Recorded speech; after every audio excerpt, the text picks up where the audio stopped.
आगे देखिएगा, कह रहा है कि सार्व अंतर d का मान धनात्मक यानी प्लस में और ऋणात्मक यानी माइनस में और शून्य यानी जीरो भी हो सकता है। यानी जो सार्व अंतर का मान होता है वो आपका प्लस में भी आ सकता है, माइनस में भी आ सकता है और जीरो भी हो सकता है आपका। समांतर श्रेणी यानी जिसको हम लोग एपी बोलते हैं, इसमें प्रथम पद को ए से या ए1 से या टी1 से सूचित करते हैं। आप लोग जब क्वेश्चन बनाइएगा तो हमेशा प्रथम पद को ए से सूचित करिएगा। वैसा ही अगर एपी में देखा जाए दूसरे पद को, तो दूसरे पद को हम लोग सूचित करेंगे ए2 या टी2 से। तो आप लोग हमेशा टी2 से सूचित कीजिए, क्योंकि पहले हम ए को प्रथम पद मान चुके हैं।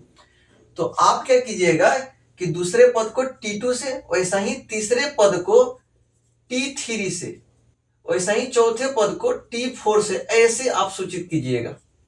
प्रथम पद को ए से सूचित करना है, दूसरे पद को टी2 से, तीसरे पद को टी3 से, चौथे पद को टी4 से, ऐसा ही हम लोग आगे क्रम चलाते रहेंगे और चलते जाएंगे। उसके बाद आपका कह रहा है कि एपी का nवां पद का सूत्र क्या होगा। तो एपी का nवां पद का सूत्र होता है ए एन बराबर A plus N minus 1 into D, जहां पे एन जो है आपका अंतिम पद को दर्शाता है। अंतिम पद को ए एन या टी एन या एल से सूचित करते हैं। आप लोग कोई भी याद रख सकते हैं। अंतिम पद को समांतर श्रेणी यानी एपी में अंतिम पद को एन, टी एन या एल से सूचित करते हैं। ए है, ए से हम लोग प्रथम पद को सूचित करते हैं। यहाँ पे हम बताए कि समांतर श्रेणी यानी एपी में प्रथम पद को ए से सूचित करते हैं और एन से पदों की संख्या यानी उस एपी में पदों की संख्या कितनी है उसको हम लोग एन से सूचित करते हैं। और डी से सार्व अंतर को सूचित करते हैं, जो कि आपका अगला पद में से पहला पद घटाएंगे तो डी का मान निकल जाएगा। यानी डी बराबर टी2 माइनस टी1, यानी दूसरे पद में से पहले पद को घटा देना है। ये आपका क्वेश्चन कह रहा है, इसी पे आधारित, इस सूत्र पे आधारित ये क्वेश्चन है। कह रहा है कि 4, 8, 12 एपी दिया हुआ आपका यानी समांतर श्रेणी दिया है। 4, 8, 12, 16 डॉट डॉट का तीसरा पद आप लोगों को ज्ञात करना है। तो देखिए कैसे ज्ञात करेंगे। अगर 2 नंबर में पूछता है तो हम लोग बहुत ही अच्छा से इसका आंसर देंगे, हल करेंगे। अगर आपसे ऑब्जेक्टिव में क्वेश्चन पूछ रहा है तो हम क्या करेंगे, इसका एक ट्रिक होता है वो भी आप लोगों को हम बता देंगे। तो देखिए आप इसमें पहले सबका आप मान रख दीजिए।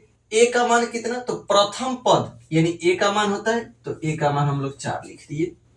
डी का मान निकालना है तो डी का मान टी2 माइनस टी1, यानी दूसरा पद में से पहल का पद घटा दिए। तो दूसरा पद हुआ 8, तो 8 लिखे। आप पहल का पद हुआ 4, तो हम लोग 4 लिख दिए। डी बराबर 8 में से 4 जाएगा तो 4, यानी डी का मान कितना आ गया, 4 आ गया। अब आपका एन का मान देखिए 30 दिया हुआ है।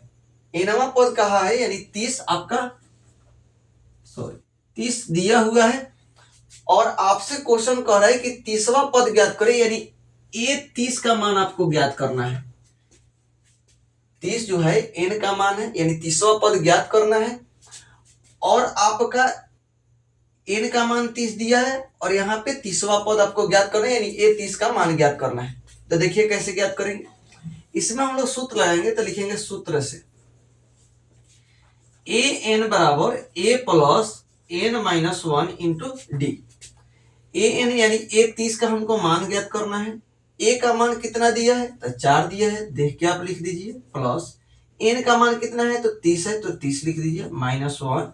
और डी का मान कितना है, 4 है, तो 4 रख दी। 4 है तो 4 लिखिए, प्लस 30 में से 1 जाएगा 29 गुने यहाँ पे कितना है 4, यहाँ पे 4 प्लस इसको गुना कर दीजिए। 9 चौका 36 के 6 हाथ में 3, 4 दूना 8 और 3 11। 116 में 4 जोड़िएगा तो 120 आपका आंसर आ जाएगा। यानी इस एपी का जो 30वां पद होगा, 30वां पद वह 120 होगा। इस एपी का 30वां पद कितना होगा, 120 होगा। ये हो गया आपके फॉर्मूला पर। लेकिन यही क्वेश्चन अगर आपसे ऑब्जेक्टिव में पूछ दिया रहता तो ऐसे हम लोग नहीं बनाएंगे। इतना टाइम नहीं लेंगे। कैसे बनाएंगे तो देखिए, अगर आपसे एपी दिया हुआ है, आपसे 30वां पद पूछ रहा है, 20वां पद पूछ रहा है, 15वां पद पूछ रहा है, कुछ भी पूछ रहा है, आप क्या कीजिए, एक कम करके और a प्लस डी लिखिए। जैसे आपसे 30वां पद कहा तो लिखना है a प्लस 29d। अगर आपसे 50वां पद कहता तो लिखते a प्लस 50d। अगर आपसे 55वां पद कहता तो लिखते a प्लस 54d।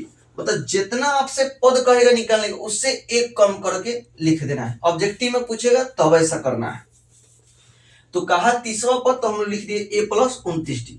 ए का मान आप बताइए कितना है, तो पहले का पद ए का मान तो 4 लिखिए, प्लस यहाँ पे 29 लिख दीजिए, अब गुना डी का मान निकालना है। तो दूसरा पद में से पहले का पद घटा देना है, तो 8 में से 4 गया तो 4 हो जाएगा। यहाँ पे 4 लिख दीजिए, 29 में 4 से गुना कर दीजिए, तो 9 का 36 के 6 और 4 दूना 8 और 3 11, 116 में 4 जोड़िएगा 120। इतना जल्दी आप सेकेंडों में आंसर निकाल सकते हैं ऑब्जेक्टिव में। आज के लिए इतना ही रहने दे रहे हैं, फिर मिलते हैं नेक्स्ट वीडियो में, तब तक के लिए जय हिंद।